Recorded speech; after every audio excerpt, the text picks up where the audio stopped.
Welcome guys to another episode of Nerds for Life SuperCoach. I'm your host Peter, and honestly, what a year we're having. What a year we're having.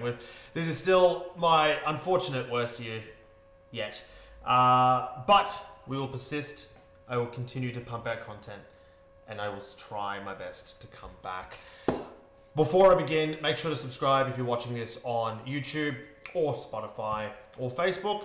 Give us a like on our socials. I mentioned Facebook, but we've also got Twitter and TikTok as well. Actually, the coolest thing happened. This has never happened before. Okay, I never thought it would happen. All right, and I just want to point out. Last week, I was at work. I was just working. I went to an event, completely non-SuperCoach related, just at work, and some guy comes up. His name was Josh. So shout out to Josh. He comes up, and I thought he was there for my, for work, right?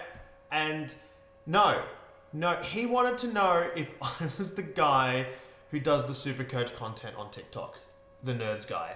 I love that. I never thought I would ever get that in my life, and my colleagues saw it and thought it was I was famous to them now, and that was cool. Thanks, Josh. Made my day. Good luck with your season, and hopefully I helped you out with some of your trade picks for last week. Now, let's begin just bringing it up.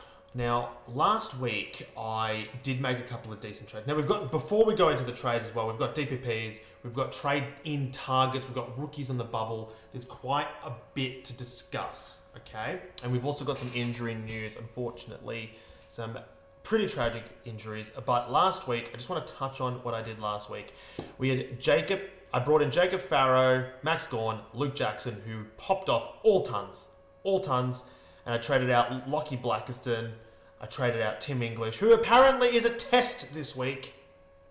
And Connor Butterick, who I know it was probably maybe a week early on Connor Butterick, but I just couldn't see him in my team anymore. I was so sick of seeing scores between 65 and 70. Honestly, I'm happy with my trade. I was definitely better off. Let's see how it goes for the rest of the season. My week was 2,098. Unfortunately, the rest of the team did spud up. We had a lot of poor scores. Sinclair didn't pop off. Dacos didn't pop off. Sarong, Anderson, horrible. Houston, terrible. Bontempelli had a bad game. And Flanders he doesn't even look like he's going to be a top 6 forward anymore. I'm just taking a look. He's gone 77, 104, 81, 93, 88. We could have faded him. We really could have faded him. But it's okay. His easy run's about to start after Adelaide. He's got West Coast, Carlton, Gold Coast, Richmond. So hopefully he starts to show some good scores. And remember, his finish to the year is really strong as well. So I wouldn't be trading out of him, but honestly, the mid prices this year have just failed us. Apart from a Tanner Bruin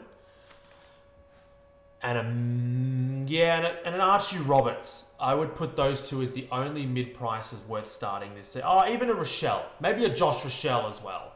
They were probably the only ones. Everyone else has been terrible, and never again will I be starting that many mid prices. Never again. Ever. Just not happening. But we do have some DPPs. Now, credit to Honeyball for actually giving us all the relevant ones. I'm just going to mention them to you. For defenders, Luke Parker's just got defensive status. Blamairs has got defensive status. Josh Lyer's got defensive status. Todd Marshall's got defensive status. Jack Carroll's got defensive status. And Connor Butterick has defensive status as well. So we've got a lot more rotations. Oh, man, Luke Parker's been very tempting. Added midfielders. Added midfielders. We've got Lindsay, who's gotten midfield status, so he's a defensive mid. Rochelle's got midfield status, but you'd have him up forward. Will Powell's got midfield status. That's actually really helped my draft scene. Caleb Windsor's got midfield status, but honestly, I'd be trading him out. Lawler's got midfield status, and Flanders have midfield status. We also have Naz get midfield. Philippou, Sarong, Jats Jai Sarong, Dev Robertson, but Unfortunately, we're going to get to him very soon, and Bo Allen as well. Added ruck, we've got Lockie Blackiston, who just get him out of your team because he's gone back to defence, like I mentioned last week. We've got Tuke Miller, who's gotten forward status. Cornelio and Harvey Thomas, who's now got midfield status. He already had forward status. That was a mistake. Now he's got midfield status. Oh, no, was that the other way around? I don't know. Anyway, Miller's an interesting one, but his break-even's very high. It's in the 160s. I think I would wait a week before bringing him in, personally. We've got Tom Powell, who's gotten forward. Jack Watkins forward. Jason Horne-Francis forward. Dion Presti is an interesting one who's gotten forward. He's getting a lot of CBA still. Just keep an eye on him. Rowan Marshall's got forward status. If something happens to TDK, Marshall is a must-have. Chad Waters got forward status, never going there again after last year. Schoenberg has got forward status, and Elliot Yeo has forward status, which is an interesting one. Actually, how has Yeo played? Out of curiosity. Not that I'm going to jump on, but out of curiosity. 91, 86, 46, and he got injured in round 3. So, it's not bad. Not bad. More of a draft option. I wouldn't be picking him in Classic. No, he's definitely going to get injured. Now, let's go to the weekly group winners, okay? I'm going to mention 2 weeks because I actually didn't have the opportunity to record last week. So let's quickly jump to round 4. All right, so round 4, the top scorer was, and again, I didn't record last week, so I'm still going to give Joshua Walsh's Heroes 2163, which is really good, over a rank of 5,803 as well. So he's having a really good season. And then round 5, wow, Franklin by David, 2,376 over a rank 4,722. Who is the highest rank player? It won't give me the highest rank player. We'll go total score. We have, wow, okay, interesting. I cannot pronounce that.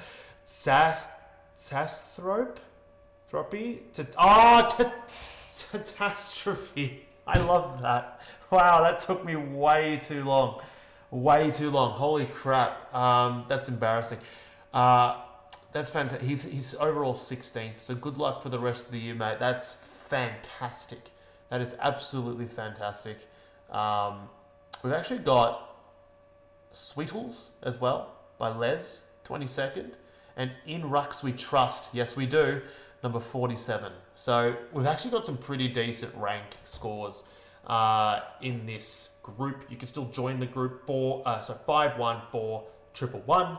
You can join the other 1,483 people in there. Moving on, we're going to jump on straight away to the trade-ins and trade-outs. And the number 1 trade-out this week, unfortunately, is probably a Dev Robertson. Has been fantastic this season, but he's unfortunately done his knee. He's out for the rest of the year. His break-even was 11, 251k. He still made 131k for us. Looked really good throughout the season. He only had 1 poor game, and that was the season the game that he had a brain fade and he got suspended in. Other than that, he's been pretty good. Unfortunately, he is done for the year, so he is a trade out.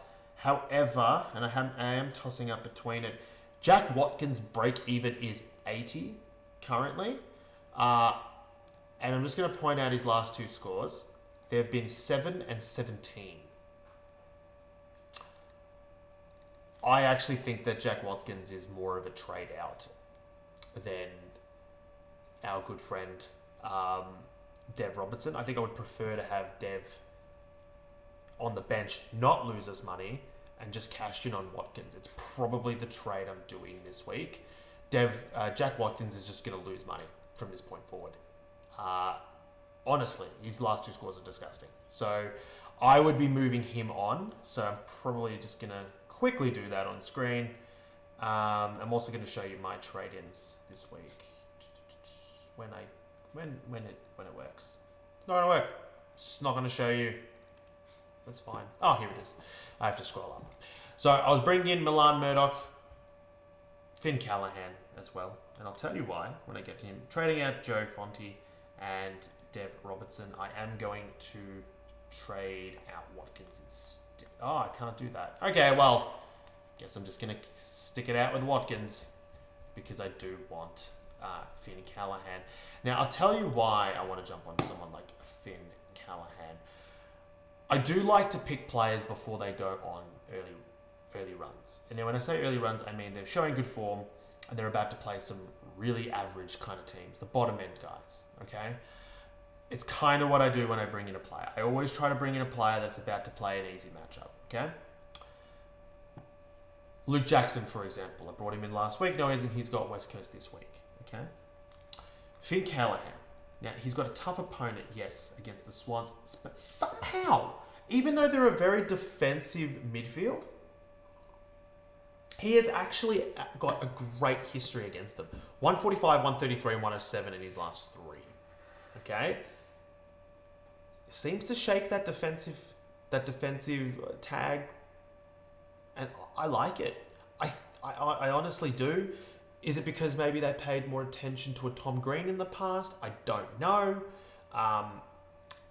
But he's got a good record. And then he's got North Melbourne and Gold Coast, who don't tag. Essendon, West Coast, Brisbane, who don't tag. Melbourne, St Kilda, there could be a tag there. And then Carlton. His next few games are really juicy. And after his last two games of 124 and 135, I'm ready to jump on. I really am. He's starting to get into some good form. Clayton Oliver he's doing well next to him, taking some pressure off him. And he's pumping out some decent scores. He's gone 120 plus 3 times out of 5 games this season. And his floor games of 89 and 86, not too bad, considering they're very defensive midfields, Hawthorn and St Kilda. That floor is actually better than what we've seen from both Anderson and Sarong this year. So I really like it. And at 576k, you are doing well. But his break even is 84, which should definitely hit. So I think he goes back up to 600k very soon. And that's why I'm jumping on to someone like Finn Callahan. I just think he is if you don't have him, I think this is the right time. He's averaging 110 for the year. There are obviously other players, and we're going to jump into that right now. We're just going to jump in. Let's take a look. Okay, so we're going to go with season average. Isaac Heaney is in amazing form, but I don't think he's a trader. He's got a break even of 24. He's got the Giants, who are typically a little bit more defensive, and he does not have a good record against them. He's also got the Dogs. Yes, he went 144 last year, but it is a difficult matchup. Okay, it is a difficult matchup. Then he goes to Melbourne.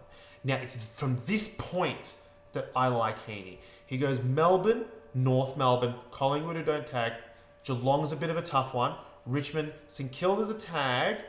And then you've got Port Adelaide, who could be a run with tag, and Brisbane. This is where it really opens up for him. Now, the Dogs are a bit tough. Freo's a bit tough. But then you've got, again, Giants, tag. But then the last 3 games just before in our SuperCoach finals, if you make your league finals, it's just juicy. And for me, I do want Heaney. I do want Heaney to be my last midfielder. But I think I'm waiting a couple of weeks on a Heaney. That game, you've missed it. You've missed the 196. That's it. Okay? It will come. Bailey Smith is the other one that is really, actually, do you know what? Bailey Smith is another one. Look at it. 67 was disgusting. But after that, 118, 172, 118, 151. Huge. The Dogs are a tough matchup. Okay? Port are a bit stronger in that midfield rotation, like as in defensive wise. Then it goes North Melbourne, Collingwood, Brisbane. Those should be really good scores. And his end of year is brilliant. You're going to want both Bailey Smith and Holmes at some point. Okay? Definitely a player to bring in at some point. I do want probably both of them. Now, I have almost finished my team, my midfield, if you look. Eventually, McAndrew will probably turn into another midfielder like a Bailey Smith. So for me, it's probably just the last 2 midfield spots are going to be Bailey Smith and Heaney at some point. And then maybe luxury trades later if we get there. But I'm pretty confident that my midfield will be fine. Walsh has been a little bit disappointing, but last week was better. Anderson has been shocking. He has been absolutely terrible. And then Sarong up and down as well. But he's just got, his ceiling games have been huge. Okay? They're the players, they're the Premos that I really like. The other ones that I do enjoy this week, by the way. If you're interested in a Archie Roberts, and you're looking out for a defender, he's got a break even at 29, and he's playing against the Suns who don't really lock down defenders. His first game, which he had like 50% time on ground in, he went 102 after that, 100, 136 and 145. He's just creeping up. He's just creeping up, and his good run's about to come. Richmond, West Coast, Carlton, Melbourne, North Melbourne. It is coming. It is juicy. Now, I'm going to be fixing my defence moving forward from this week. And Archie Roberts is firmly on the watch list. Definitely firmly on the watch list. I could bring him in this week, but I just think that Callahan at his price is just fantastic. Roberts will go up in price, but he's still going to be below 600k, so I still think that he's a buy next week. So it really is team dependent. But Roberts, if you're shopping around for a defender, is pretty good, pretty damn good. And then you've got someone like a Lucky Ash. Look, his break even's a little bit high, 139, but at 589k, he doesn't have a great record against Sydney, so you could fade this one. But he's been so consistent this season. Has just been consistent. He's got kick-in duties, and he's obviously got the same draw as Callahan, right? North Melbourne's coming up. Gold Coast, Essendon, West Coast, Brisbane, Melbourne, St Kilda, Carlton. He can go nuts. For me, he's the guy that I want to bring in next week.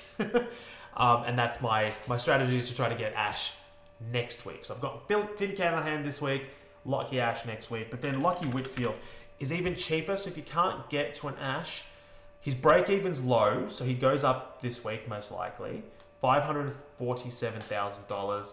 Has got a pretty good record against Sydney, so I actually prefer him this week over Ash purely for that reason. But he's been pretty consistent too. Had a good first game when Ash didn't, which is weird. That both of them have kind of swapped every now and then, but the last couple have been solid for the two of them. A 70 was poor. 96 was kind of average, but then he started to break into it. 128, 102. That 102, both Ash and Whitfield looked like they were not going to ton up anywhere near score 100 last week. But it's a weird ground. It's a weird ground. The weather wasn't great. I'm not concerned. I think that's just an abnormality. If they played Richmond anywhere else in Australia, that would have been 150 plus score. And then obviously the record coming up, and then we've got the end of season. So both Lockie Whitfield and Lockie Ash, you're going to want them both in your team by season's end, I believe. They're both going to be almost must-haves. Archie Roberts is turning out to be one. I'm not 1,000% convinced, but he is looking like he's going to be one of those guys that you're going to want by season's end. Over the next few weeks, my priority will be to bring in either Ash or Whitfield next week, probably the other one the following week, and then maybe an Archie Roberts if he's still firing after that. That will be the order that I'm personally bringing players in. I'm going to be working on my defense line and leaving my forward line last, most likely, unless I cop an injury, of course. But I really think those guys are super trade-ins. Now, if you're shopping around for a forward, Zach Bailey is interesting, okay? Break even of 66, and he's got Melbourne. I just want to show you 76 poor, but then after that, 115, 107, and 130. He has shown that he's playing midfield and he's getting the footy, but he's using it well, and he's also drifting forward and kicking goals, which is the perfect combination that you want, right? His upcoming draw's okay, but it is Brisbane. His end of year is the really strong stuff, okay? Zach Bailey's going to be... I'm confident Zach Bailey is going to be a top 6 forward by season's end. You're going to want him. 510k, you could pick him up right now. You really could. I could see him floating in the mid-5s all season. I don't think he's going to shoot up to 600k personally, but you could jump on, and he's still very lowly owned. After that, if you want to go even cheaper, and he's not going to be cheap for long, it is a Josh Rochelle, a 49 break even, so he's going to keep going up in price. He's already gone up 84k, which is ridiculous. But he's not playing as well as Zach Bailey, but that midfield role looks good.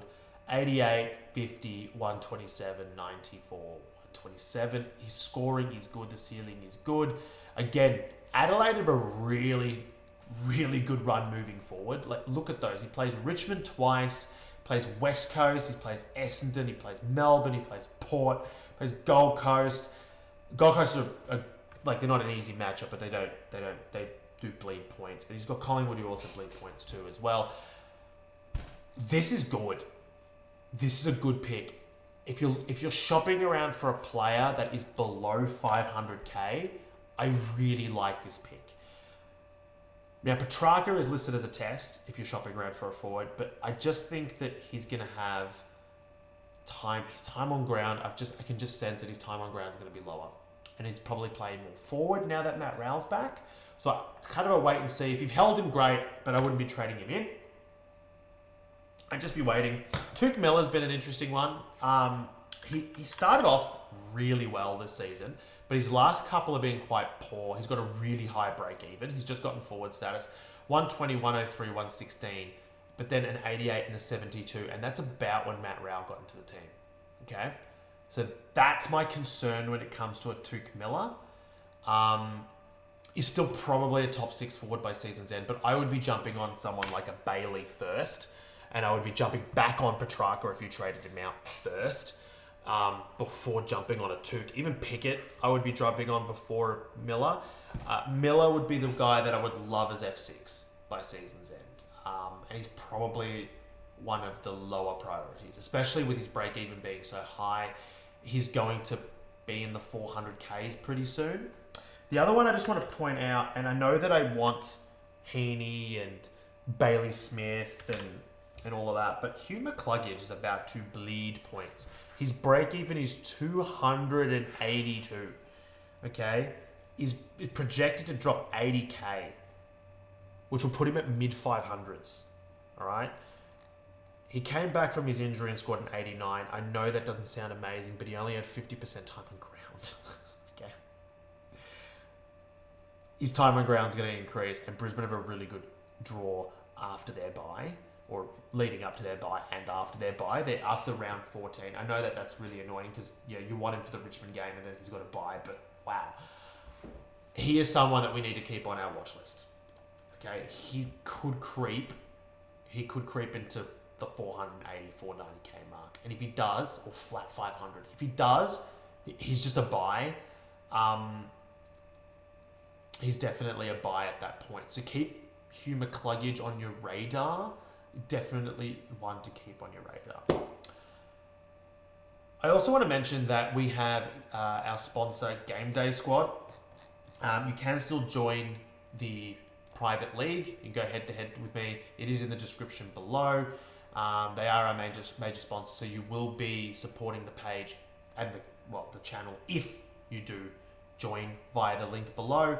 If you use the promo code NERDS, you get bonus players as well. So it's sort of like a mixture between opening football card packs and also playing fantasy football. It's kind of cool. I've been playing that pretty consistently throughout the season. It's been good. We have our private league there too, which a few people have jumped on. You can go head to head to me. That code is in the description below. And if you join using the promo code NERDS, following the link, it's a completely free game. If you join, you do support the page and you get bonus players too, which is not bad. It's not a bad way of starting. So do check that out. Now we're going to jump quickly into break evens. Okay, these are the rookies that are the absolute must-haves. Absolute must-haves. Let's take a look. Break evens. Let's go. All right, so the lowest break even is a Milan Murdoch. He's listed as a test this week. I'm bringing him in most likely. I say most likely because I still rather bring him in the week that he plays. So if he's not playing this week, I might fade still. I might fade for one more week and bring him in next week. But again, it really does depend. I really do want Callahan, so I might have to make it work.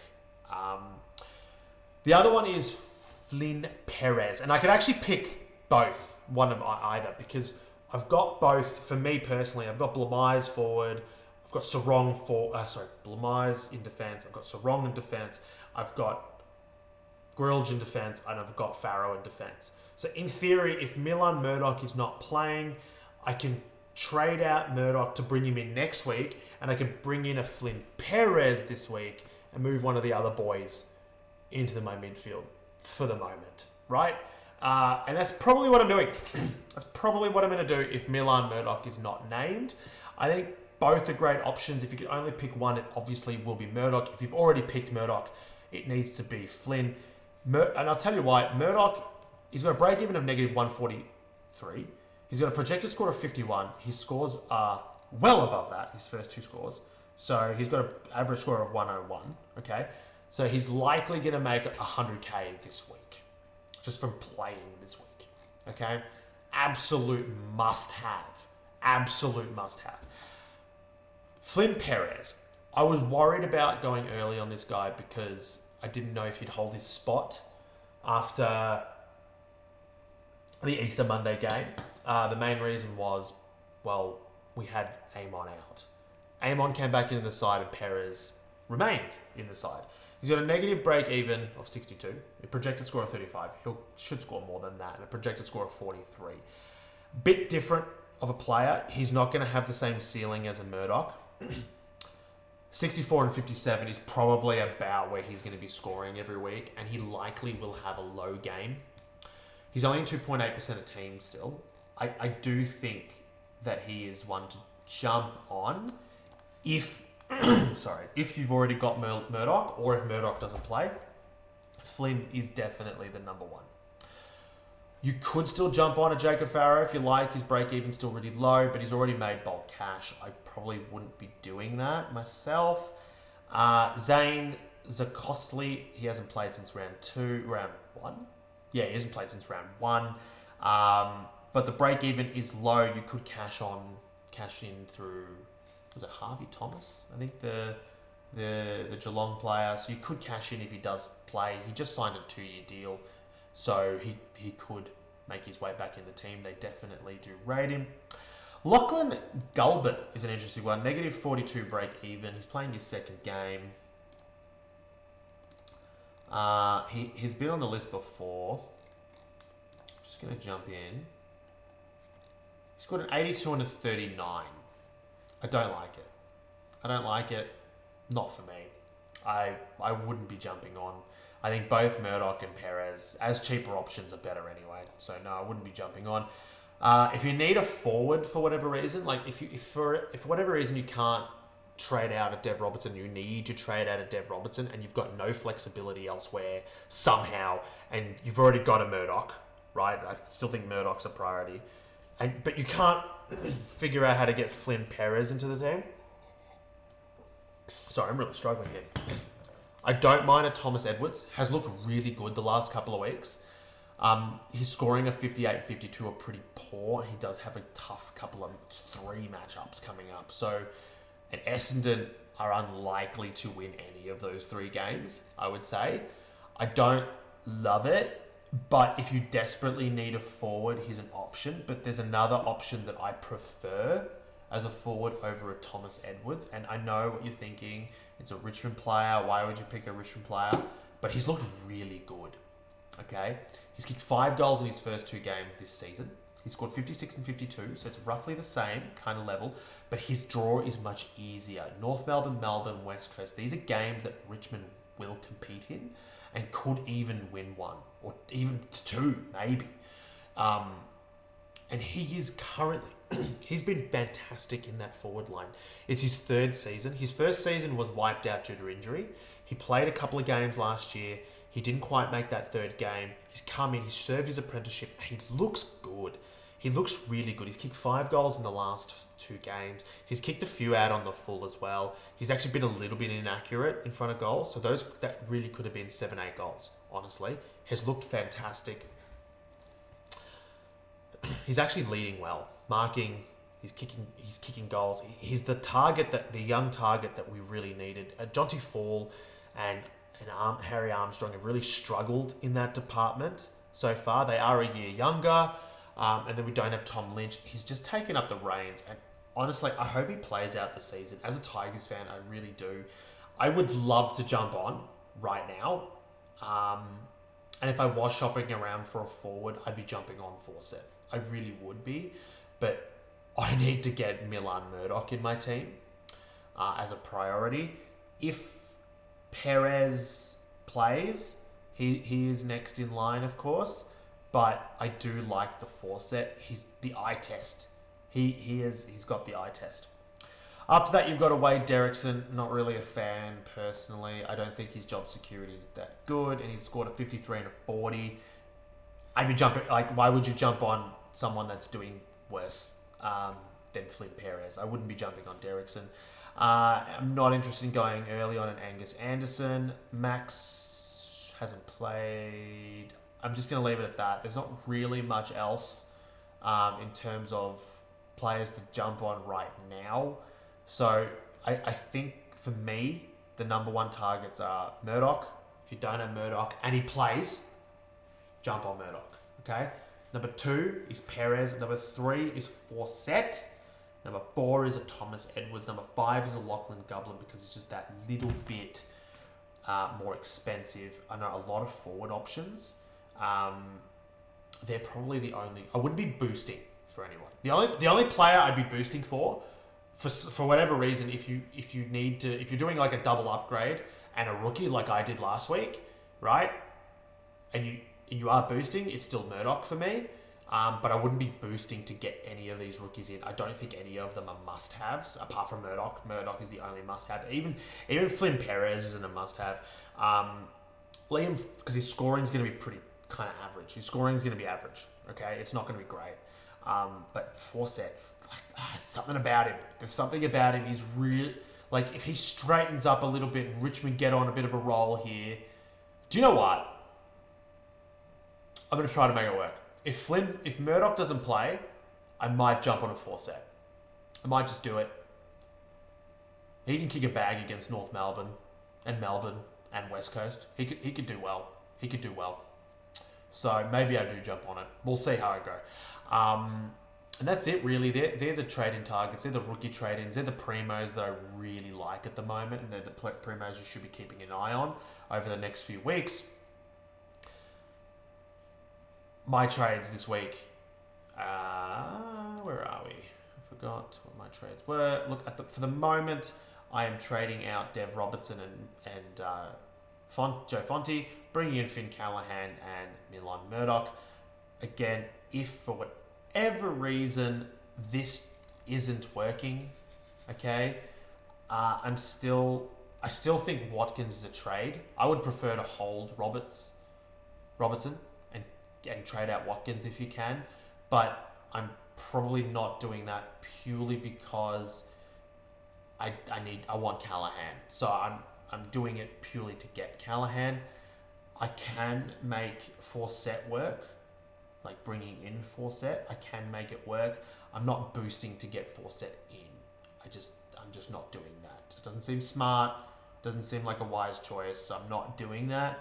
But hypothetically, if Milan Murdoch doesn't play, I will make Fawcett work because I'll move Jack Watkins to the midfield and I'll get Fawcett here. And I think that's probably what I'm going to end up doing. Now we have question time. The moment you've all been waiting for. We'll go to Twitter first. We've got more. Better to make no upgrades this week or cull a rookie early. Well, wait. Better to make no upgrades this week or cull a rookie early. Well, it depends. If you've gone early on Murdoch and you've got Murdoch, then I don't think any rookie is a must-have right now, personally. So if I wouldn't necessarily be going early on a rookie. If you've got a Watkins, get him the fuck out of your team. Sam G.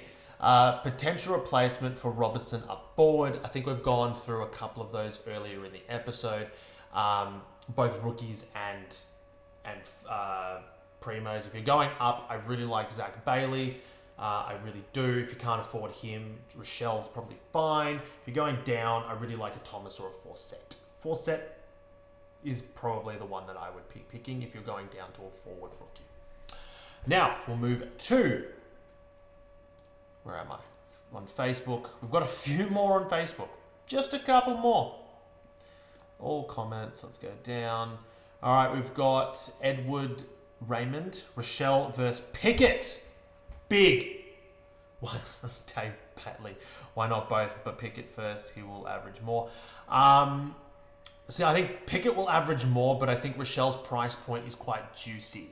So it depends what you want right now. If you've been a bit strapped for cash, I would definitely be doing a Rochelle personally, because only purely for the price point. I think that he's great value for his price, but Pickett will probably score more in that time. He's been fantastic, Pickett.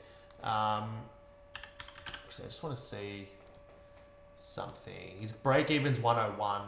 He's got Brisbane, could be tough. He didn't pop off against Essendon. Has had 2 really good games, but has had 3 kind of okay games. But then he's got Richmond, Sydney, is a tough one, and then West Coast. Tough one. Rochelle, still for me. Still Rochelle. Definitely Rochelle. This looks like so this is Wayne Bennett. This looks like a double downgrade week. Thoughts? Robertson and Watkins seem like obvious choices. Yes, it can be a double downgrade week if you'd like. If you don't have a Milan Murdoch and he plays, absolutely get him in your team. I think Perez is a really good option, but I still don't think he's a must-have. If you can make your team better on field, I'd be doing that.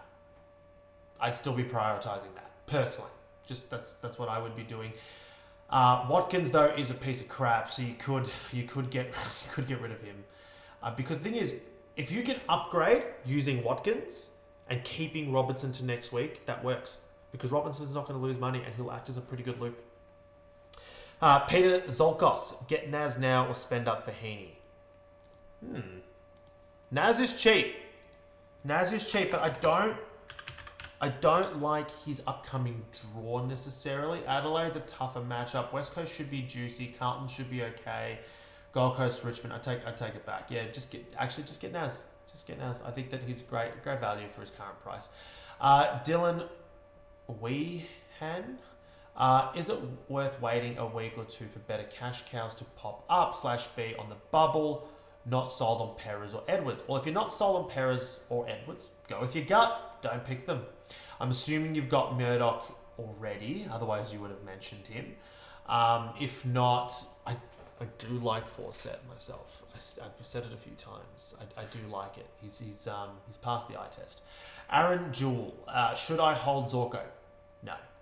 I don't think you should hold Zorko as well. I don't think he's a top 6 defender anyway. I think that, what's his name? I think that Coleman's taking a bit off him. Hasn't been playing great from memory. Yeah, 131, 102, 96, 111. It's been okay. Keep an eye out on the injury report. If he's out for a couple, hold him. Just keep an eye on the injury. If he's out for 3 to 4, I'd trade him. Alex Melly. Ginnivan seems to be scoring well with his role change. Is he a viable option up forward? I think there's better options up forward. I actually think that Watson is a better option. He's been fantastic this season. But no, I don't think Ginnivan is I don't think he's going to be anywhere near the top 8. I really don't. You know, Horne-Francis is probably going to push towards that top. You've got Horne-Francis, you've got Pickett, you've got Flanders, you've got Sheasel, you've got Petrarca, you've got Miller, you've got Rochelle, you've got Rankin that's now starting to kick into gear. Like, there's this better option. Draper could pop off. Bailey. There's just too many options. I wouldn't do it. Simon Smith early on AA looked very good. Also early on AA. Oh my God, who is AA? I don't know who AA is. I'm so sorry. I don't know who AA is. If it's early on a rookie, I wouldn't be going early on a rookie. Also, track BE. Do we need him back ASAP, or will he be managed with time on ground? I think I mentioned managed with time on ground is probably the case. It's kind of been the way that most coaches have brought back their good players after an injury like track, if you've noticed. So I have a feeling the trend will continue now that there's no sub. They can really kind of play him similar to a sub, but ease them in and out of the game as they please. So I'd just be holding off a week just to see, okay? Tyson Key, Worth a boost to double downgrade for cash gen. Really depends on your team, honestly. I wouldn't be going I wouldn't be going early on like a Jaeger Smith or something, but yeah, you could do that. I don't love the Perez pick. He's probably a good pick if you've got like.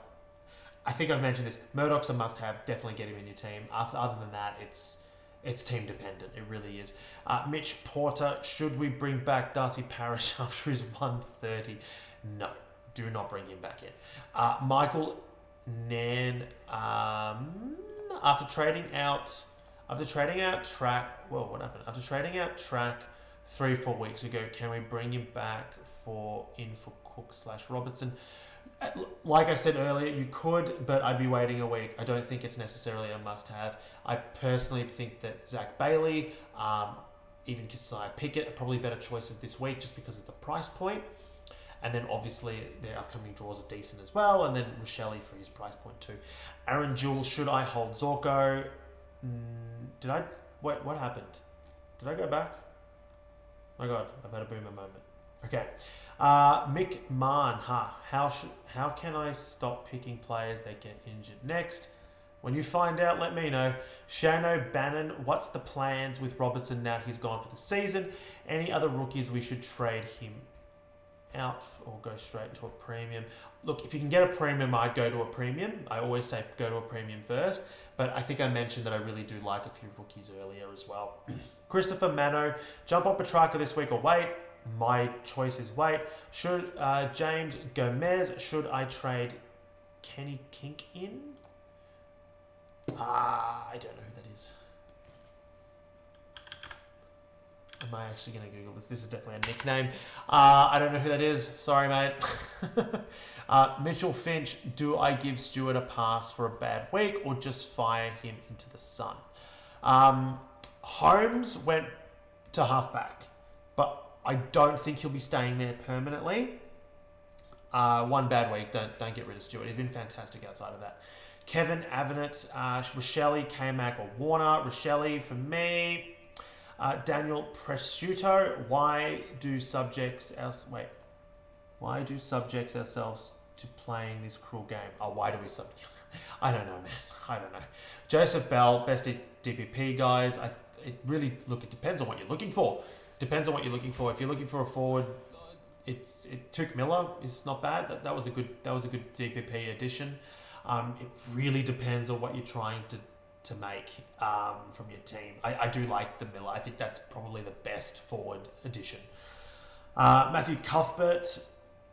Yeah, what the fuck, Bombers? I went from 300 in front to losing. That's happened to me before, mate. I feel your pain. Darren Bosson, Dev Robertson ruled out for the season. Surely upgrade. I agree. We're going to upgrade. We're not going to message him. We're going to upgrade. Jack Tate Waddle. Any free boosts going? I wish.